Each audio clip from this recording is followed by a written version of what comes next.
உங்கள் யாவருக்கும் இயேசு கிறிஸ்து நாமத்தினால மறுபடியும் வாழ்த்துக்கள். இன்னைக்கு ஃபுல் டே பைபிள் கிளாஸில் தேவத்துவம் என்ற ஒரு விஷயத்தை நம்ம இன்னைக்கு பார்க்க போகிறோம். தேவத்துவம் என்ற அந்த ஒரு வார்த்தையை நம்ம யோசனை பண்ணுறப்போ இங்கிலீஷில் அதை deity, DEITY, deity, divinity, DIVINITY, divinity, அதே மாதிரி DEITY, டெய்டி, டிவினிட்டி, DIVINITY,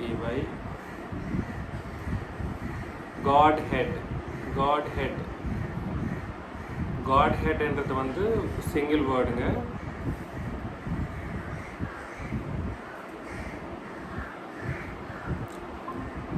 இந்த காட்ஹெட் என்ற இந்த டெய்டி என்ற டிவினிட்டி என்ற அந்த வேர்டை நம்ம சரியான முறையில் புரிஞ்சுக்கணும்னா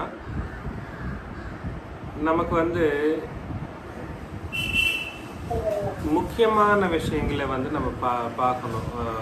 முக்கியமாக அதுக்கு தேவைப்பட்டது என்னதுன்றதை நம்ம முதல்ல பார்க்கலாம்.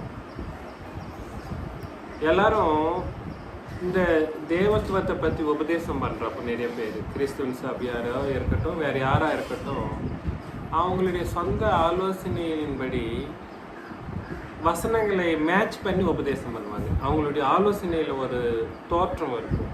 அந்த தோற்றத்துக்கு எதை இம்போஸ் பண்ணுவாங்கன்னா வசனங்களை இம்போஸ் பண்ணி பேசுவாங்க. அது ருஜு பண்ணுற மாதிரி பண்ணுவாங்க. அப்படி கிடையாது.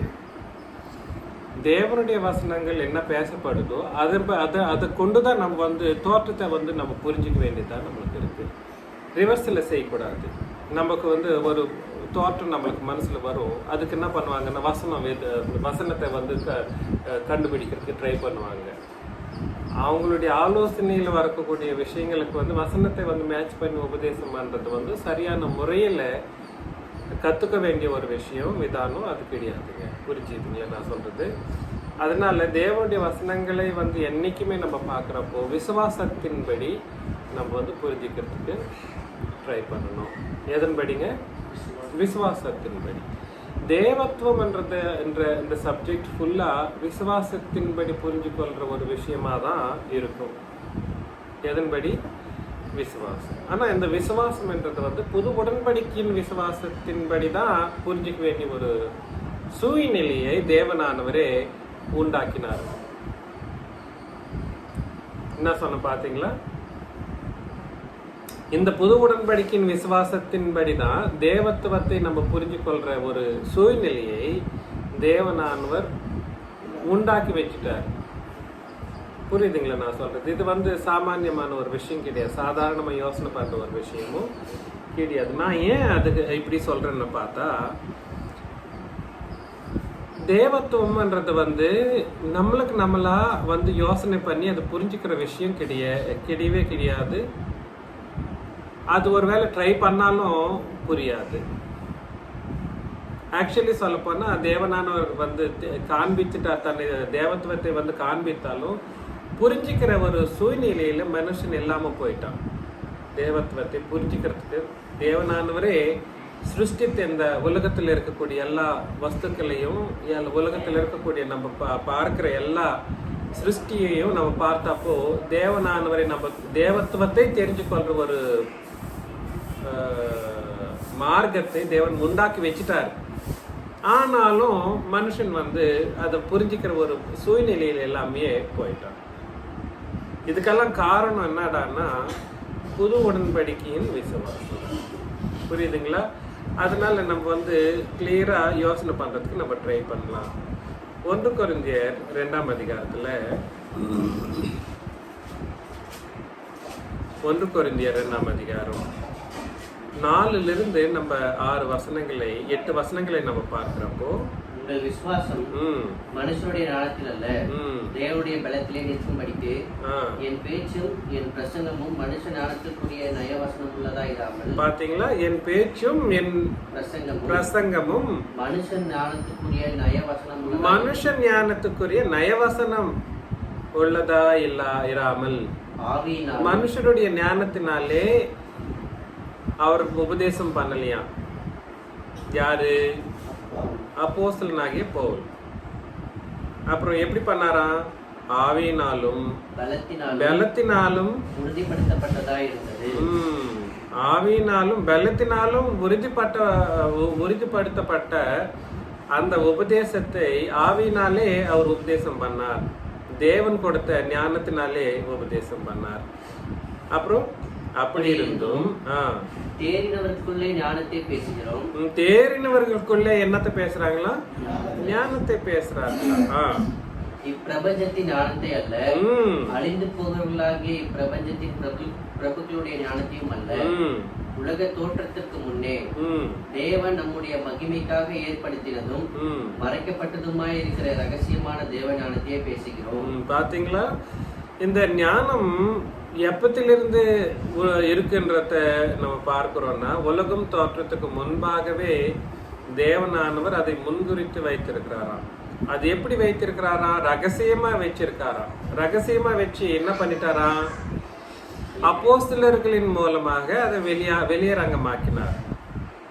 இந்த ஞானம், புது உடன்படிக்கையின் ஞானம், அது அதனாலதான் இன்னொரு வாட்டி நம்ம அதை 4ஆம் வசனத்தை படிக்கிறப்போ, உங்கள் விசுவாசம் மனுஷனுடைய ஞானத்தில் அல்ல என்ற ஒரு வார்த்தையை நம்ம புரிஞ்சுக்கிறோம். இன்னைக்கு மனுஷருடைய ஞானத்திற்கு அவர்களுடைய யோசனைக்கு என்னத்தை மேட்ச் பண்றாங்கன்னா, வசனங்களை மேட்ச் பண்ணி உபதேசம் பண்றப்ப மனுஷன் ஞானம் எப்படி அது தேவனுடைய வசனமாக உபதேசம் பண்ணிட்டு இருக்கிறாங்க. அது அது அது அது அது அதன்படி கிடையாது. இன்னைக்கு நிறைய பேர் நியூஸ் பேப்பர்ல போற அந்த விஷயங்களையும் செய்திகள்ல சொல்ற அந்த விஷயங்களையும் சேர்த்து உபதேசம் பண்ணுவாங்க. அதே மாதிரி உலகத்துக்குரிய ஞானங்களை கொண்டு தேவனுடைய வசனங்களை உபதேசம் பண்றதுக்கும் ட்ரை பண்ணுவாங்க. அதெல்லாம் விசுவாசத்துக்குரிய விஷயங்கள் கிடையவே கிடையாதுங்க. அதை கொண்டு நம்ம விசுவாசத்தை வைக்கவே முடியாது, கூடாது. புரியுதுங்களா நான் சொல்றது? அதனால இங்க சொல்றாரு, நம்மளுடைய மகிமைக்காக, நம்மளுடைய சபைக்கென்று உண்டாக்கப்பட்ட மகிமை என்னவா இருக்கோ அந்த மகிமைக்காக என்ன பண்ணாராம்? முன்குறிக்கப்பட்ட உலகம் தோற்றத்துக்கு முன்பாகவே தேவன் நம்முடைய மகிமைக்காக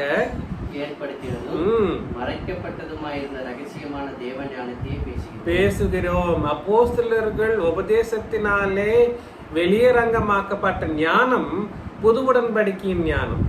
அந்த ஞானத்தின்படிதான் இன்னைக்கு என்ன பண்ணணும் பாத்தீங்களா? அதனால அப்போஸ்தலருடைய உபதேசம்னு சொல்லிட்டு பழைய ஏற்பாட்டின் வசனங்களை சேர்த்தாலும் அது அப்போஸ்தலருடைய உபதேசம் ஆகாது. ஏன் ஆகாதுன்னா, இந்த ஞானம் அப்போல்லாம் எப்படி இருந்துச்சு? பழைய ஏற்பாட்டின் காலத்தில் எப்படி இருந்துச்சு? அதை கொண்டுதான் நம்ம விசுவாசம் என்றதை நம்ம வைக்க வேண்டியவர்களை நம்ம இருக்கிறோம். ஏன் நெக்ஸ்ட் பாருங்களேன், இதுதான் இம்பார்ட்டன்ட். அதை இப்பிரபஞ்சத்தின் பிரபுக்கள் ஒருவனும் அறியவில்லை. அது பாத்தீங்களா? இப்பிரபஞ்சத்தில் நிறைய பேர் ராஜாக்கள் இருந்தாங்க, சக்கரவர்த்திங்க இருந்தாங்க, அப்புறம் பெரிய பெரிய இந்த உலகத்தையே ஆண்ட ராஜாக்களும் இருந்தாங்க. அவங்க எல்லாம் இதை புரிஞ்சுக்க முடிஞ்சிச்சா? அவங்களுக்கு அறியவில்லை. மகிமையின் கர்த்தரை அவர்கள் சிலுவையில் அறைந்திருக்க மாட்டார்கள். அதுல இருந்துங்க, அதனால சிலுவையில் அறையிற வரைக்கும் இந்த புது உடன்படிக்கையின் ஞானம் என்ன பண்ணப்படல? பிரசங்கிக்கவே படல. எப்படி இருந்துச்சா? ரகசியமா வைக்கப்பட்டிருந்துச்சு. அது எங்க இருந்து ரகசியமா வைக்கப்பட்டிருச்சு? உலகம் தோற்றத்துக்கு முன்பிலிருந்து ரகசியமா வைக்கப்பட்டிருச்சு.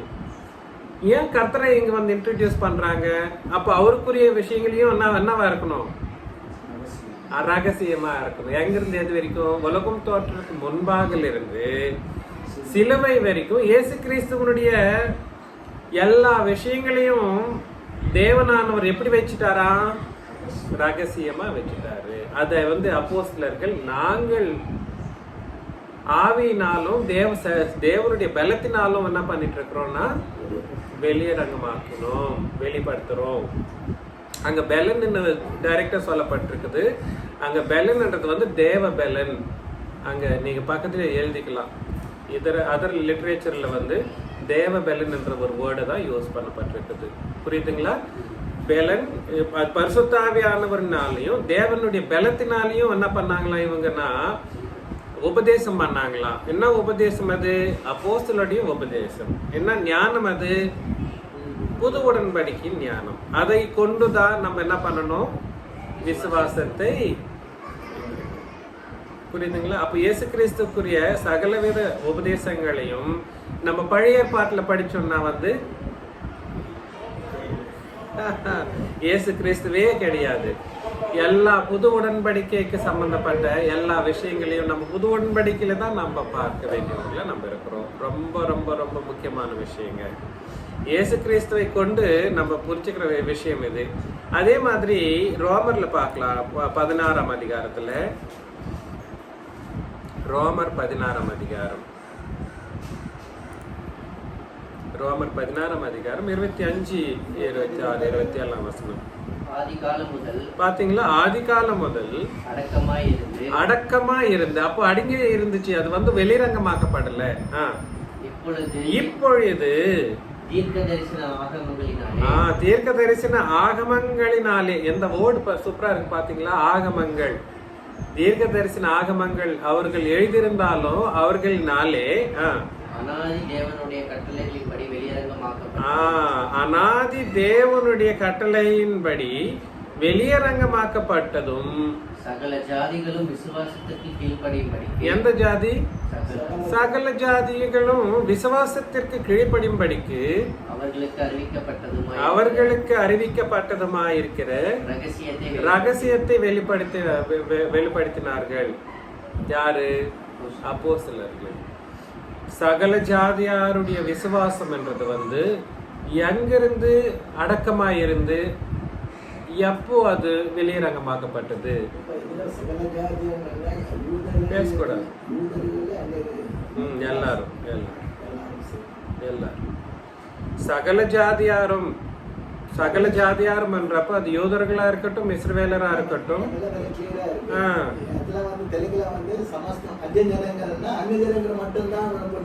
సమస్త అనే మాట ఉపయోగించి మాట్లాడకూడదు.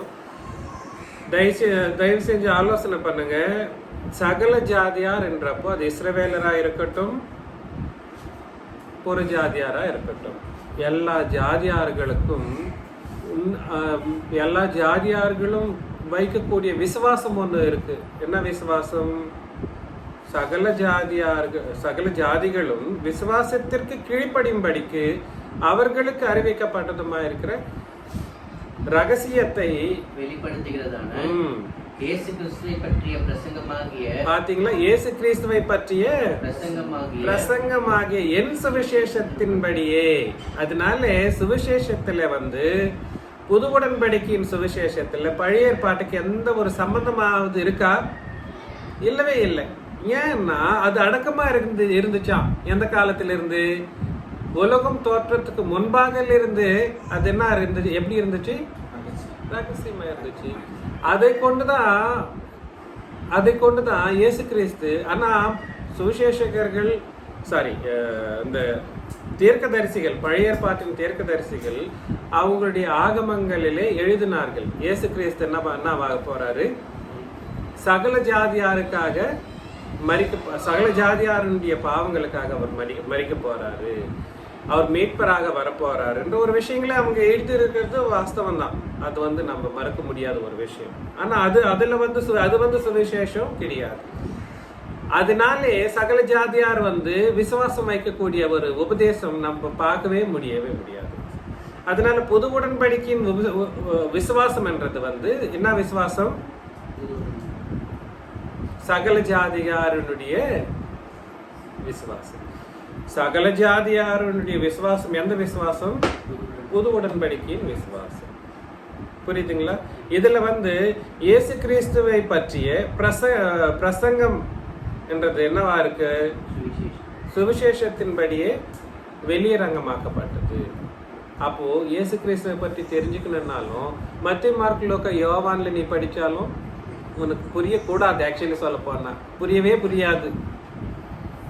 என்ன சொல்ல வரன்றது வந்து உங்களுக்கு புரியுதோ இல்லையோ, நான் சொல்றப்போ உங்களுக்கு கனெக்டிவிட்டி கொடுக்குறப்போ உங்களுக்கு புரிஞ்சிடும், சுலபமா வரும்.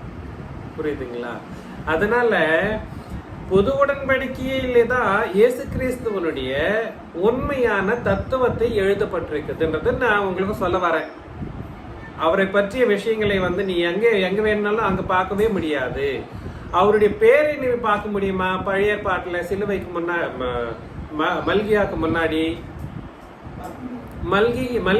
முன்னாடி அவருடைய பேரே எழுதப்படல. அவர் பேர் எழுதப்பட்டிருந்தாலும் மத்திய மார்க், லூக்கா, யோவான்ல அவருக்குரிய தேவத்துவத்தை வந்து நம்ம சரியான முறையிலேயே நம்ம பார்க்கவும் முடியாது. ஏன் நான் சொல்ல வரேன்னா, இன்னைக்கு கிறிஸ்துவன் சபையில் இருக்கிறோம்னு சொல்ற அந்த துரோகிகள்னு சொல்றாங்க பாத்தீங்களா, இஸ்கரியோத் யோதா இருக்கான் இல்லையா, அந்த மாதிரி யோதா மாதிரி நிறைய பேர் துரோகிகள் இன்னைக்கு உண்டாக்கப்பட்டு இயேசு கிறிஸ்துவா தன்னை தேவனாக சொல்லிக்கொள்ளவே இல்லையா. எப்படிங்க? அவருக்கு அவரே தேவன் என்னைக்குமே சொல்லிக்கலையே. அவரே தேவனை பிதாவாகிய தேவனை ஆராதனை பண்ணாருன்ற மாதிரி இந்த துரோகிகள் சொல்லுவாங்க. அவங்க பார்க்குற வசனங்கள் எங்க இருக்கு? மத்திய மார்க், லூக்கா, யோவான்ல இருக்கு. அவங்க பார்க்குற வசனங்கள் எங்க இருக்கு? ஆதி ஆகமத்தில இருந்து மல்கியா வரைக்கும் இருக்கு. அங்க சுவிசேஷத்தின்படிதான் அவருடைய தத்துவம் என்னவென்றது வெளியரங்கமாக்கப்பட்டது. தானே நம்ம படிச்சுட்டு வரோம்.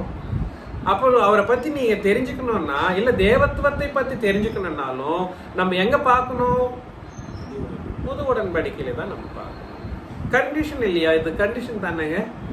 கண்டிஷனை தேவனானவரை கொடுத்துட்டாரோ இல்லையோ, புரியுதுங்களா? அதுல வந்து முக்கியமா நம்ம யோசனை பண்றப்போ இந்த கண்டிஷன் படி அந்த வெளியரங்கமாக்கப்பட்டதும் அப்போஸ்தலர்களுடைய உபதேசத்தின்படி ஆயிருந்தாலும் இன்னைக்கு அப்போஸ்தலர்கள் இருக்காங்களான்னு இன்னைக்கு இல்லை. எழுதப்பட்டிருக்குது. அதை சொல்ற ஜனம் எங்க இருக்காங்க? அந்த உபதேசம் சரியான முறையில் உபதேசம் பண்றது எங்க இருக்கு? யாரின் மூலமா அதை நடத்தணும்ன்றத நம்ம பார்க்கணும்னா, எபேசியர் 3ஆம் அதிகாரம் 8 to 11 வசனங்களை நம்ம பார்க்கிறப்போ, எபேசியர் 3ஆம் அதிகாரம் 8 பரிசுத்தவான்கள் எல்லாரிலும் சிறியவனாகிய நான் கிறிஸ்துவினுடைய அளவற்ற ஐஸ்வரியத்தை புறஜாதிகளிடத்தில் சுவிசேஷமாய் அறிவிக்கிறதுக்காக இந்த கிருபை எனக்கு அளிக்கப்பட்டிருக்கிறது. பவுலானோ சொல்றாரு, அவருடைய அந்த மேன்மையான ஒரு குணத்தை சொல்றார். தேவன் நம்முடைய கர்த்தராகிய இயேசு கிறிஸ்துவிலே கொண்டிருந்த அநாதி தீர்மானத்தின்படியே, பாத்தீங்களா, தேவன் நம்முடைய கர்த்தராகிய கிறிஸ்து இயேசுவுக்குள் கொண்டிருந்த அநாதி தீர்மானத்தின்படியே உன்னதங்களில் உள்ள துணைத்தனங்களுக்கும் அதிகாரங்களுக்கும் அவருடைய அனந்த ஞானமானது சபையின் மூலமா இப்பொழுது தெரிய வரும். பாத்தீங்களா, அவருடைய அனந்த ஞானம் வந்து எதன் மூலமாய் தெரிவிக்கப்பட வேண்டியதா இருக்கு. அப்போ சபை உருவாக்கப்படுற வரைக்குமோ, அப்போஸ்தலர்கள் அதை சபையின் மூலமாய் வெளியரங்கமாக்கப்படுற வரைக்குமோ, இந்த ஞானமா இருக்கட்டும், தேவ வசனங்களா இருக்கட்டும், சகல ஜாதியாருடைய விசுவாசமா இருக்கட்டும், எப்படி இருந்துச்சுங்க? மறைமுகமா இருந்துச்சு. They have been kept secret. புரியுதுங்களா நான் சொல்றது? படிப்பா. இயேசு கிறிஸ்துவை கொண்டு எல்லாவற்றையும் சிருஷ்டித்த தேவனுக்குள்ளே ஆதி காலங்கள் முதல் மறைந்திருந்த ரகசியத்தின், பாத்தீங்களா, அதையே சொல்றாரு. ஆதி காலங்கள் முதல் மறைந்திருந்த ரகசியத்தினுடைய ஐக்கியம் இன்னதென்று எல்லாருக்கும் வெளிப்படையாக காண்பிப்பதற்கு இந்த கிருபை எனக்கு அளிக்கப்பட்டிருக்கிறதுன்னு சொல்றப்போ, அப்போஸ்தலனுடைய பவுல் எப்போ உபதேசம் பண்றதுக்கு ஆரம்பிச்சாரோ அதிலிருந்து இன்னும் சகல விதமான ஞானங்கள் வந்து சபையின் மூலமாய் வெளியரங்கமாக்கப்பட்டது. அதனால ரெண்டு முக்கியமான விஷயங்களை நம்ம புரிஞ்சுக்கணும். விசுவாசம், நம்மளுடைய விசுவாசம்ன்றது வந்து சரியான சபை, உண்மையான கிறிஸ்தவன் சபை என்னக்கூடிய அந்த உண்மையான கிறிஸ்தவன் சபையின் வழியாக சொல்லப்பட்ட ஞானத்தின்படியும், 2 உண்மையான சபையில் இருக்கக்கூடிய உண்மையான அப்போஸ்தலருடைய உபதேசத்தின்படியும் என்ன உருவாக்கப்படணும்? விசுவாசம் என்றது வந்து உருவாக்கப்படணும். அந்த விசுவாசத்தின் வழியில தான் எல்லா விஷயங்களையும் நம்ம வந்து புரிஞ்சுக்கிற ஒரு விஷயமா இருக்கு. ஆனா அதுக்கு வந்து இப்பிரபஞ்சத்தின் ஞானம் என்றது ஒண்ணு இருக்கு இல்லைங்களா? அந்த ஞானம் அது எந்த விசுவாசத்தை எப்படி பார்க்கும்னா, எப்படி பார்க்கும்? பைத்தியமா பார்க்கும். இன்னைக்கு நான் பழைய ஏற்பாட்டில் பார்க்க கூடாதுன்னா பைத்தியம், சின்னராஜாவுக்கு பைத்தியம்ன்றாங்க. பழைய ஏற்பாட்டிலேயே பார்க்க கூடாதுன்னு இங்க வசனம் சொல்லுதுங்க. புது உடன்படிக்கையின் சத்தியத்தின்படி அந்த ஞானம் வந்து எப்பத்திலிருந்து மறைமுகமா வைக்கப்பட்டிருக்குது, ரகசியமா வைக்கப்பட்டிருக்குது. உலகம் முன்பாகிலிருந்து. புரியுதுங்களா? எத்தனை வசனம் சொல்லுது? இன்னும் நிறைய வசனம் சொல்லுது. இன்னும் இது வந்து இந்த விசுவாசத்தை உண்டாக்குறதுக்காக ஒரு அமோகமான ஒரு விஷயம் நடக்க வேண்டிய ஒரு சூழ்நிலை ஆயிடுச்சு. என்னது? அந்த ஆச்சரியமான அமோகமான நம்ம ஞானத்துக்கே எட்டாத ஒரு காரியம் நடக்கப்பட்டது. அது என்னதுன்னா அதையும் பிளான் போட்டுதான் தேவனானவர் நடத்தினாரே. என்னது அது? இயேசு கிறிஸ்துவனுடைய சிலுவை மரணம். அது பிளான்ல பாகம் தான். புரியுதுங்களா நான் சொல்றது? பார்க்கலாம். 1 பேதுரு 1ஆம் அதிகாரம் 18 21 வசனங்களை நாம் பார்க்கலாம். 1 பேதுரு 1ஆம் அதிகாரம். உங்கள் முன்னோர்களால் பாரம்பரியமாய் நீங்கள் அனுசரித்து வந்த வீணான நடத்தி நின்று. பாத்தீங்களா? பாரம்பரியமாய் நீங்கள் அனுசரித்து வந்த வீணான நடத்தி நின்று. இங்க நீங்க எழுதிக்க வேண்டிய ஒரு முக்கியமான விஷயம் வந்து விசுவாசத்திற்கு காரணம் என்னவா இருக்கக்கூடாதுன்னா இப்பிரபஞ்சத்தின் ஞானம் இருக்கக்கூடாது. 2 பாரம்பரியமான ஆசாரிய அந்த அனுசரிப்பு. இந்த இப்பிரபஞ்சத்தின் ஞானம் வந்து விசுவாசத்திற்கு காரணமாகவே இருக்கக்கூடாது. 2 பாரம்பரியமா வராங்க பாத்தீங்களா? பாரம்பரியமான அனுசரிப்பு இருக்கு, அதுவும் இருக்கக்கூடாதா? அந்த வீணான நடத்தி நின்று அழிவுள்ள வஸ்துகளாகிய வெளினாலும் பொன்னினாலும் மீட்கப்படாமல் குற்றமில்லாத மாசற்ற ஆட்டுக்குட்டியாகிய கிறிஸ்துவின் விலையேற பெற்ற ரத்தத்தினாலே மீட்கப்பட்டீர்கள் என்று அறிந்திருக்கிறீர்கள். 20 அண்டர்லைன் பண்ணிக்கணும். அவர் உலக தோற்றத்துக்கு முன்னே, அது உலகம் தோற்றத்துக்கு முன்னே குறிக்கப்பட்டவராய். எதுக்கு குறிக்கப்பட்டவராயிருந்து? அவருடைய ரத்தம் சிந்தப்படுறதுனால, அவர் அனுப்பி வைக்கிறதுக்காக உலகம் தோற்றத்துக்கு முன்னாடி என்ன பண்ணப்பட்டதா? முன்குறிக்கப்பட்டிருக்கு. புரியுதுங்களா? அப்புறம் தமது மூலமாய் தேவன் மேல் விசுவாசமாய் இருக்கிற உங்களுக்காக. விசுவாசம், அதுதான் நான் சொல்றது. இந்த விசுவாசம் வந்து இதன் வழியாக தான், கிறிஸ்துவனுடைய சிலுவையின் வழியாக விசுவாசிகளை உண்டாக்கவும், அந்த சிலுவையிலேயே சபையை உண்டாக்கவும், அந்த சிலுவையின் ரத்தத்தினாலே அப்புறம் என்னதுங்க? புது உடன்படிக்கை. 3 முக்கியமான காரியங்கள் நடக்குது புது உடன்படிக்கைக்கு சம்பந்தப்பட்டது. 1 சகல ஜாதியாருடைய விசுவாசத்திற்காக சிலுவையிலே 2 முக்கியமான காரியங்கள் நடக்குது. 1 சபை, ரத்தத்தினாலே சபை உண்டாக்கப்படுது, ரத்தத்தினாலே புது உடன்படிக்கையும் உண்டாக்கப்படுது. இந்த 2 காரியத்தினாலே சகல ஜாதியாருடைய பாவ மன்னிப்பு எதன் வழியாக நடக்குது? விசுவாசத்தின் வழியாக, புது உடன்படிக்கையின் விசுவாசத்தின் வழியாக நடக்குது. இந்த 3ம் நம்ம மறக்கவே கூடாது. இதுதான் முன்குறிக்கப்பட்டது சிலுவைக்கு முன்னாடி, உலகம் தோற்றத்துக்கு முன்னாடி. எப்பங்க? உலகம் தோற்றத்துக்கு முன்னாடி. என்னென்ன அது முன்குறிக்கப்பட்டது சொல்லுங்க பார்க்கலாம். 1 சபையின் மூலமாய் தேவ ஞானம் வெளியரங்கமாக்கப்படுறது அப்போஸ்தலருடைய உபதேசத்தின்படி. அப்போஸ்தலருடைய உபதேசம் என்னாலும் புது உடன்படிக்கை என்னாலும் ஒண்ணுதான். அந்த சந்தர்ப்பத்தில் நம்ம புது உடன்படிக்கையாகவே நம்ம சொல்லிக்கலாம், தப்பு ஒண்ணு கிடையாது. இதன்படி சகல ஜாதியார் என்ன பண்ணப்படணும்? விசுவாசத்திற்கு கீழ்ப்படிய வேண்டியவர்களா இருக்காங்க. இதுக்கு வந்து இப்பிரபஞ்சத்தின் ஞானம் என்ன பண்ணக்கூடாது? வேலை செய்யவே கூடாது. 2 அப்புறம் என்னதுங்க? பாரம்பரியமான அந்த அனுசரிப்பு இருக்கு இல்லைங்களா, அது வரக்கூடாது. இப்பிரபஞ்சத்தின் ஞானன்றத இன்னும் கொஞ்சம் விலாவரியா சொல்றாரு பவுலானவர் இன்னொரு சந்தர்ப்பத்துல. அது நம்ம பார்க்கலாம். கொலோசியருக்கு போயிடலாம். நான் இதுக்கு முன்னாடி நிறைய வாட்டி உங்களுக்கு சொல்லியிருக்கிறேன். கொலோசியர் நாஸ்டிசிசம் மெயின்டைன் பண்ற ஒரு பட்டணம். நாஸ்டிசிசம் என்றது என்னதுங்க? நாஸ்டிசிசம்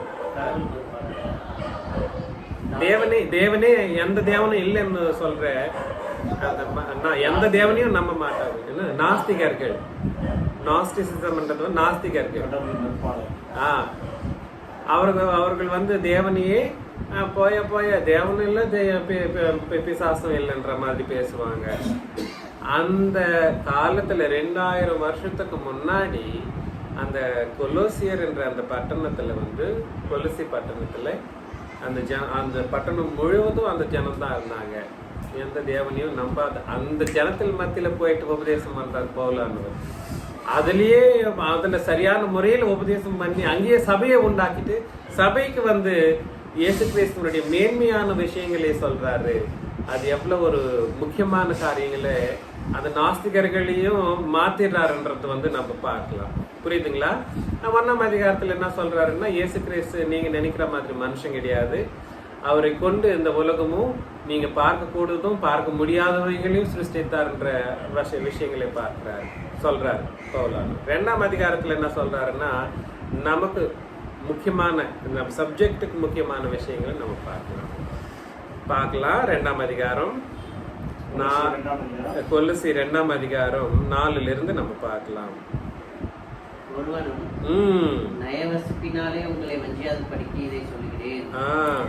சரீரத்தின்படி நான் தூரமாயிருந்தும் பார்க்கணும். நம்ம புரிஞ்சுக்கணும். தயவு செஞ்சு நிறைய பேர் என்ன நினைச்சிட்டு இருக்காங்கன்னா, சரீரத்தின்படி சரீரம் உட்கார்ந்தாதான் சபை என்ற மாதிரி எல்லாம் பேசிட்டு இருக்காங்க. சபைக்கு வரல நீங்கன்ற மாதிரி எல்லாம் பேசிட்டு இருக்காங்க. சரீரத்தின்படி இதெல்லாம் நம்ம யோசனையே பண்ணக்கூடாது. பவுலானவர் என்ன சொல்றாரு, நான் சரீரத்தின்படி எங்க இருக்கிறேன், தூரமா இருந்தும் ஆவியின்படி உங்களுடனே இருந்து உங்கள் ஒழுங்கையும் கிறிஸ்துவின் மேலுள்ள உங்கள் விசுவாசத்தையும் அண்டர்லைன் பண்ணிக்கணும். கிறிஸ்துவின் மேலுள்ள உங்கள் விசுவாசத்தின் உறுதியையும் பார்த்து சந்தோஷப்படுகிறேன். கிறிஸ்துவின் மேல் விசுவாசம் அவங்களுக்கு எப்படி இருக்கு? உறுதியா இருக்கு. என்னங்க, எந்த கடவுளும் இல்லை பிசாசும் இல்லைன்னு சொல்லிக்கிற அந்த ஜனங்கள் மத்தியில அவர் எப்படி சுவிசேஷத்தை சொல்லியிருந்தா அவங்க வந்து இயேசு கிறிஸ்துவை விசுவாசிக்கிறதும் இல்லாம அது எப்படிப்பட்ட விசுவாசமா, உறுதியான விசுவாசத்தை வச்சிருக்காங்கன்றத நம்ம புரிஞ்சுக்கணும்னா ரொம்ப ரொம்ப பவர்ஃபுல்லா அவர் உபதேசம் பண்ணியிருக்கணும் இல்லைங்களா? அப்புறம் ஆகையால் நீங்கள் கர்த்தராகிய கிறிஸ்து இயேசுவை ஏற்றுக்கொண்டபடியே, எப்படி ஏற்றுக்கொண்டாங்களா? கர்த்தராகிய கிறிஸ்து இயேசுவை ஏற்றுக்கொண்டபடியே. அங்க ஏற்றுக்கொண்டபடியே என்ற ஒரு வேர்டை நீங்க பார்த்தீங்கன்னா இங்கிலீஷ்ல கிரேக்கில் பிஸ்டிஸ், PISTIS, பிஸ்டிஸ் என்ற ஒரு வேர்டை யூஸ் பண்ணப்பட்டிருக்குது. பிஸ்டிஸ் இஸ் ஈக்குவல் டு உறுதியான ஏற்றுக்கொள்ளுதல். PISTIS எழுதுக்கணும், அது ரொம்ப important. PISTIS, pistis is equal to உறுதியான ஏற்றுக்கொள்ளுதல், which in turn is equal to அதையே உறுதியான ஏற்றுக்கொள்ளுதலையே உண்மையான விசுவாசம். விசுவாசம் என்ற வேர்டையே தான் பிஸ்டிஸ் என்று சொல்ல முடியும். விசுவாசம் என்னாலும் உறுதியான ஏற்றுக்கொள்ளுதல் என்னாலும் ரெண்டும் ஒன்று தான். என்ன சொல்லுங்க? விசுவாசம் என்னாலும் உறுதியா ஏற்றுக்கொள்றதுன்றதும் ரெண்டும் ஒன்று தான், வேற கிடையாதுங்க. அது ரெண்டுத்துக்கும் சேர்த்து ஒரே வேர்ட் கிரேக்கில் யூஸ் பண்ணப்பட்டது. பிஸ்டிஸ் என்ற ஒரு வேர்ட் வந்து யூஸ் பண்ணப்பட்டது. ஆகையால் நீங்கள் கர்த்தராகிய கிறிஸ்து இயேசுவை ஏற்றுக்கொண்டபடியே அவருக்குள் வேர்கொண்டவர்களாகவும் வேர்கொண்டவர்கள் என்னன்னா அர்த்தங்க,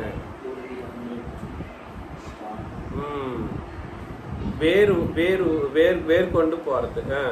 அவர் மேல் கட்டப்பட்டவர்களாகவும் அவருக்குள் நடந்து கொண்டு நீங்கள் போதிக்கப்பட்டபடியே விசுவாசத்தில் உறுதிப்பட்டு ஸ்தோத்திரத்தோட அதிலே பெருகுவீர்களாக. எதிலே பெருகுவீர்களாக? விசுவாசத்திலே. 3 முக்கியமான வார்த்தைகள். இயேசு கிறிஸ்துவின் மேலே ஸ்திரமான இல்ல உறுதியான ஒரு விசுவாசம் எப்படி வரும்ன்றத வந்து நம்ம புரிஞ்சுக்கணும். எப்படி வரும்? 1, அவரை குறித்து அவருக்குரிய விஷயங்களை வந்து எப்படி பண்ணணுமா? உறுதியா ஏற்றுக்கொள்ளணும். அவருக்குரிய விஷயங்களை எப்படி பண்ணணும்? உறுதியா ஏற்றுக்கொள்ளணும். அப்புறம் என்ன பண்ணணும்? அந்த விசுவாசத்திலே வேர் கொண்டவர்களா இருக்கணும். வேர் கொண்டதற்கு அப்புறமா அது என்ன பண்ணணும்? பெருகணும். அது எப்பவுமே பெருகிட்டே இருக்கணும். அதுதான் இது எல்லாத்தையும் சேர்த்துதான் என்ன சொன்னாருன்னா, நீங்கள் விசுவாசத்திலே உறுதியாய் தரித்திருக்கிறீர்கள் என்றதுனால நான் சந்தோஷப்படுறேன் சொல்றாரு. 8ஆம் வசனம் அண்டர்லைன் பண்ணிக்கணும். லௌகீக ஞானத்தினாலும் மாயமான தந்திரத்தினாலும் ஒருவனும் உங்களை கொள்ளை கொண்டு போகாது. லௌகீக ஞானத்தினாலும் மாயமான தந்திரத்தினாலும். லௌகீக ஞானம் என்றது என்னதுங்க? இப்பிரபஞ்சத்தின் ஞானம் ஒன்று பாத்தீங்களா? அதுவும் இதுவும் ஒண்ணுதான், ரெண்டும் ஒண்ணு, அது வேற வேற கிடையாது. லௌகிக ஞானம் என்னாலும் இப்பிரபஞ்சத்தின் ஞானம் என்னாலும் ஒன்னே. இந்த இப்பிரபஞ்சத்தின் ஞானம்ன்றது வந்து நான் உங்களுக்கு இன்னும் கொஞ்சம் இன்டெப்த்ல போனோம்னா சயின்டிபிக் வேல தேவனானவரை தெரிஞ்சு கொள்ற ஒரு விதானம். எப்படிங்க? சயின்டிபிக் வேல். இப்பிரபஞ்சத்தின் ஞானம் எங்க? தேவனானவரை காட்டு பார்க்கலாம். எப்படி? தேவனானவரை காட்டு நான் நம்புறேன். அப்புறம் என்ன நினைப்பாங்க சொல்லுங்க? இப்போ வேர்ட்ஸ் இருக்கு இல்லைங்களா, கொஞ்சம் புது உடன்படிக்கையில இல்ல பழைய உடன்படிக்கையிலும் சரி, ஒரே தேவன் என்ற ஒரு வார்த்தை உபயோகிக்கப்பட்டிருக்கும். தேவன் ஒருவரே என்ற ஒரு வார்த்தையும் உபயோகிக்கப்பட்டிருக்கும். அங்க ஒருவரே என்ற ஒரு வார்த்தையினாலே மேத்தமெட்டிக்கல் வேல போயிடுவாங்க. அதுதான் இப்பிரபஞ்சத்தின் ஞானம். என்ன சொல்லுங்க? ஒன்னு சயின்டிபிக் வேல போயிடுவாங்க. இப்பிரபஞ்சத்தின் ஞானம் என்ற விஷயம் வந்து இல்ல லௌகிக ஞானம்ன்றது வந்து சயின்டிபிக் வேல போனாலோ இல்ல மேத்தமெட்டிக் வேலை, ஒரே என்ற ஒரு வார்த்தை, ஒன்னுன்ற ஒரு வார்த்தை வருதுன்றதுனால ஒன்னு, இயேசு கிறிஸ்து குமாரன் என்றதுனால அவர் 2, பரிசுத்த ஆவியானவர் வந்து 3வதுன்றதுனால அவர் 3. அப்ப எத்தனை கடவுள்? 3 கடவுள். 3 கடவுள் என்ற ஒரு வேர்டே பைபிள் இல்லை. அது தப்புன்ற மாதிரி இன்னொருத்தன பண்ணுவான். எல்லாத்தையும் சேர்த்து ட்ரினிட்டேரியன் காட், ஒரே தேவன் மூவராக தன்னை காண்பித்து கொண்டார் என்ற மாதிரி தப்பான முறையில உபதேசம் பண்றவர்கள் இருக்காங்க. அதனால இதெல்லாம் எதுன்னு போகுது சொல்லுங்க? அது எதுக்கு? அதுக்கு மூலமானது என்னதுங்க? மேத்தமெட்டிக்ஸ். என்னது? அதனால நான் என்ன சொல்ல வரேன்னா, தேவ விஷயங்களை வந்து விசுவாசத்தின் வழியாக மட்டும்தான் நம்ம வந்து புரிஞ்சு கொண்டு நம்ம அதன்படி போகணும். ஆனா விசுவாசத்தின் வழியில் இல்லாம போயிடுச்சுன்னா எந்தெந்த வழியில வரும்? லௌகிக ஞானத்தினாலும் மாயமான தந்திரத்தினாலும். மாயமான தந்திரங்கள் என்னதுங்க? மாயமான தந்திரங்கள்னா இப்ப பாத்தீங்களே, அந்த பாரம்பரியமான ஒரு விஷயம், அதுதான் மாயமான தந்திரம் என்று சொல்லப்படுது. மாயமான தந்திரம். அந்த தாத்தா ஏதோ சொல்லியிருப்பாங்க, அவங்க தாத்தா காலம் அணிஞ்சிருப்பாங்க. ஆனா அந்த தாத்தா சொன்னதே என்னவா இருக்கும் இவங்களுக்கு? எங்க தாத்தா சொன்னாரு. அதுதான் பாரம்பரியமான மாயமான தந்திரங்கள். புரியுதுங்களா நான் சொல்றது? ஒரு வீட்டுக்கு ஒரு தந்திரமுள்ள வழிபாடுகள் இருக்கும். தந்திரமுள்ள வழிபாடுகள். எங்க தாத்தா இப்படிதான் பண்ணிட்டு இருந்தாங்க, எங்க அப்பா பண்ணிட்டு இருக்காரு, நானும் அப்படியே பண்ணணும்ன்ற மாதிரி எல்லாம் பண்ணிட்டு இருப்பாங்க. அதுதான் தந்திரம் என்ற ஒரு வேர்டு. எக்ஸாக்ட்லி. ஆனா ஏற்றுக்கொள்ளக்கூடிய விதத்துல தான் அவங்களுடைய வார்த்தைகளும் இருக்கும். நிஜமா தானே, கரெக்ட் தானே, தப்பு இல்லை தானேன்ற மாதிரி தான். இப்போ மேத்தமெட்டிக்கல் வேலை போனாலும் தப்பு இல்லைன்ற மாதிரி தான் இருக்கும். சயின்டிபிக் வேலை போனாலும் தப்பு இல்லாத மாதிரி தான் இருக்கும். அதனால நான் என்ன சொல்ல வரேன்னா, தேவத்துவத்தை உங்களுக்கு புரியணும்ன்ற சரியான முறையில புரியணுன்றதுக்காக உங்களுக்கு தேவைப்பட்டது ஒரே ஒரு மார்க்கம். என்னதுங்க? விசுவாசம் எனக்கூடிய மார்க்கம். அந்த விசுவாசத்தை வெளிப்படுத்துறது 2 இது. 1 சபை, 2 புது உடன்படிக்கை. அந்த விசுவாசத்தை வெளிரங்கமாக்கப்படுறது என்னதுங்க? 1 சபை, 2 புது உடன்படிக்கை. புரியுதுங்களா? இந்த 2ம் இல்லாமல் நீங்க எந்த வழியில போயிட்டு தேவ வசனங்களை இல்ல தேவத்துவத்தை நீங்க புரிஞ்சுக்கணும்னு சொன்னாலும் அது தப்பான வழிபாடுல நீங்க அது போய் முடியும்ன்றத நீங்க கரெக்டா புரிஞ்சுக்கணும். தயவு செஞ்சு நெக்ஸ்ட் படிங்க. ஒருவனும் உங்களை கொள்ளை கொண்டு போகாதபடிக்கு எச்சரிக்கையா இருங்கள். பாத்தீங்களா, நிறைய பேர் அந்த மாதிரி தான் சொல்லி கொள்ளை கொண்டு போயிட்டு இருக்காங்க.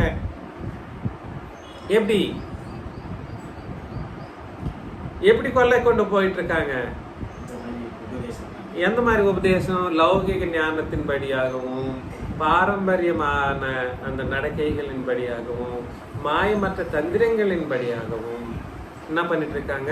கொள்ளை கொண்டு போறாங்களா? அப்புறம் அது மனுஷர்களின் பாரம்பரிய நியாயத்தையும் பாத்தீங்களா, நான் சொன்னேன் இதுக்கு முன்னாடியே, மாயமற்ற தந்திரம்ன்றது அது பாரம்பரியத்துக்கு சம்பந்தப்பட்டது.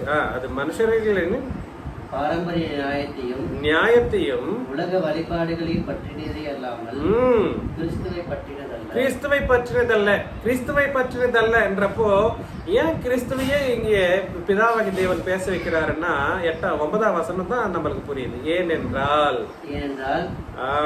தேவத்துவத்தின் பரிபூர்ணம் எல்லாம் சரீர பிரகாரமாக அவருக்குள் வாசமாயிருக்கு. அப்போ தேவத்துவத்தை இயேசு கிறிஸ்துவில எப்படி இருக்கா? பரிபூர்ணமா இருக்கா. தேவத்துவத்தின் பரிபூர்ணம் எல்லாம் சரீர பிரகாரமாக அவருக்குள் வாசமாயிருக்கிறது. சரீர பிரகாரமாகன்றது என்னதுங்க? சபை பிரகாரமாக. நம்மளுடைய சபை இயேசு கிறிஸ்து, இப்போ நம்ம எப்போ இயேசு கிறிஸ்துவிலே தேவத்துவம் இருக்குன்னு நம்ம விசுவாசிக்கிறோமோ அது எதன்படி புரிஞ்சுக்கணுங்க? விசுவாசத்தின்படி. தேவத்துவம்ன்றது விசுவாசத்தின்படி தான் புரிஞ்சுக்கணும். இயேசு கிறிஸ்து தேவத்துவத்தின்படி நம்ம அவர் தேவத்துவத்தை கொண்டிருக்கிறார் என்ற ஒரு விஷயத்தை, பரிபூர்ணமாய் கொண்டிருக்கிறார் என்ற ஒரு விஷயத்தை சபை எனக்கூடிய சரீர பிரகாரமாக தான் அது புரிஞ்சுக்க வேண்டியதா நமக்கு இருக்கும். அவருக்குள் வாசமா இருக்கிறது. இன்னைக்கு சபையில் இருக்கிறவருக்கு அவர் என்னவா இருக்கிறாரு? தேவனா இருக்கிறாரு. ஏன்னா அவர் தேவத்துவத்தின் பரிபூர்ணம் எங்க இருக்கு? சபையில் இருக்கு. தேவத்துவத்தின் பரிபூர்ணம் எங்க இருக்கு? சபையில் இருக்கு. புரியுதுங்களா நான் சொல்றது? அந்த தேவத்துவத்தை புரிஞ்சு கொள்றதுக்கு எத்தனை மார்க்கங்கள் இருக்கு பாத்தீங்களா? எத்தனை மார்க்கங்கள் இருக்கு? உலகத்துக்குரிய மார்க்கங்கள் இருக்கு. உலகத்திலே தந்திரமுள்ள மாயமான உபதேசங்களின் வழியாக இருக்கு. அப்புறம் அந்த மேத்தமெட்டிக்கல் வே ஆஃப் ப்ரீச்சிங், அப்புறம் சயின்டிஃபிக் வே ஆஃப் ப்ரீச்சிங், அப்புறம் பாரம்பரிய விதானத்திலே அவரை இயேசு கிறிஸ்துவை அவங்க அப்பா அம்மா எப்படியோ நம்பியிருப்பாங்க. அவங்க பசங்க என்ன பண்ணிட்டு இருப்பாங்க? அதன்படியே போயிடுறாங்க. எங்கள் அப்பா அம்மா அங்கே தான் போயிட்டு இருந்தாங்க காலகாலத்தில். எங்கள் ரோமன் கேத்தலிக்கில் போயிருந்துருப்பாங்க. அங்கேயே நாங்களும் போகணும். எங்கள் அப்பா அம்மா போயிட்டு இருந்ததை நான் எப்படி விட்டுடணும் மத்தியில்? இல்லை என்ன பெரிய சபை இங்கே என்ன இருக்குங்க? ஜீசஸ் கால்ஸ்ன்னு இருக்குது. அங்கே தான் போயிட்டு இருக்காங்க எங்கள் அப்பா அம்மா. எங்கள் அப்பா போன சபை, அவர் போயிட்டாரு, நானும் அங்கே தான். இதுதாங்க இன்னைக்கு நடந்துட்டு இருக்கிறது. இதுதான் இயேசு கிறிஸ்துவே அவங்க விசுவாசிக்கிறதுக்கான காரணமா இருக்கு. அது விசுவாசம் கிடையாது. புரியுதுங்களா நான் சொல்றது? இயேசு கிறிஸ்துவை விசுவாசிக்கணும். அவர் தேவன் என்ற ஒரு விஷயத்துல விசுவாசிக்கணும். நான் இன்னைக்கு சொல்றேன், நீங்க புரிஞ்சுக்கணும், கண்டிப்பா புரிஞ்சுக்கணும். இயேசு கிறிஸ்துவை தேவன் என்று விசுவாசிக்கணும் என்ற ஒரே ஒரு வார்த்தை இங்கதான் இருக்கு. இயேசு கிறிஸ்துவை என்னவென்று விசுவாசிக்கணும்? தேவன். அவர் தேவத்துவம் அவரிலே எப்படி இருக்குங்க? பரிபூர்ணமா இருக்கு. அது விசுவாசத்தின்படியாகவும் சபையின் வழிபாடுகளின் வழியாகவும் மட்டும்தான் அதை புரிஞ்சுக்கிற ஒரு வாய்ப்பா இருக்கே தவிர, இதுதான் இந்த விஷயம் எதுக்கு நான் சொல்றேன்னா, இந்த விஷயம் எல்லாம் பழைய ஏற்பாட்டில் நீங்க பார்த்த தலைகீழ வச்சு காலை மேல தூக்குனாலும் உங்களால பார்க்கவே முடியாது. மத்தேயு, மார்க்கு, லூக்கா, யோவான்லயும் நீங்க பார்க்கவே முடியாது. இல்லவே இல்லை. நான் எதுக்கு இதை சொல்றேன் சரிங்க தெரியுங்களா? இந்த தேவத்துவம் என்ற ஒரு வேர்ட் வந்து புதிய ஏற்பாட்டில் மட்டும்தான் இருக்குங்க. எங்க இருக்கு? புது உடன்படிக்கையில் மட்டும்தான் இந்த தேவத்துவம் என்ற ஒரு வேர்ட் யூஸ் பண்ணப்பட்டிருக்கு.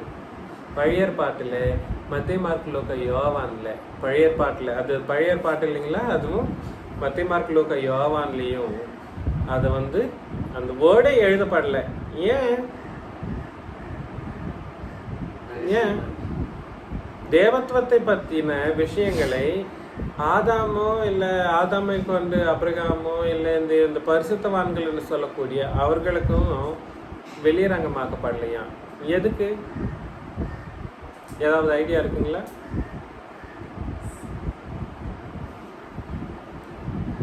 எதுக்குன்னா இப்பதான் நீங்க பாத்தீங்க, தேவத்துவத்தை பற்றிய விஷயங்களை சபையின் மகிமைக்காக தான் உண்டாக்கப்பட்டிருக்குது. சபையினுடைய மகிமைக்காக இந்த இயேசு கிறிஸ்துவனுடைய தேவத்துவமோ இல்ல தேவத்துவை பற்றிய விஷயங்களையோ ரகசியமா வைக்கப்பட்டிருக்குது. எங்கிருந்து எங்க வரைக்கும்?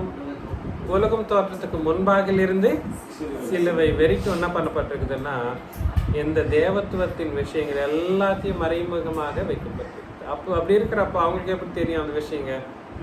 தெரிஞ்சு வருமா? வரவே வராது. இது எதுக்குன்ற விஷயங்களை நம்ம பார்க்கலாம். ரொம்ப முக்கியமான விஷயம், ரொம்ப ஆலோசனை பண்ணக்கூடிய ஒரு விஷயம். பிரேக் எடுத்துக்கலாமா? ஒரு 10 minutes எடுத்துக்கலாம் பிரேக்கு.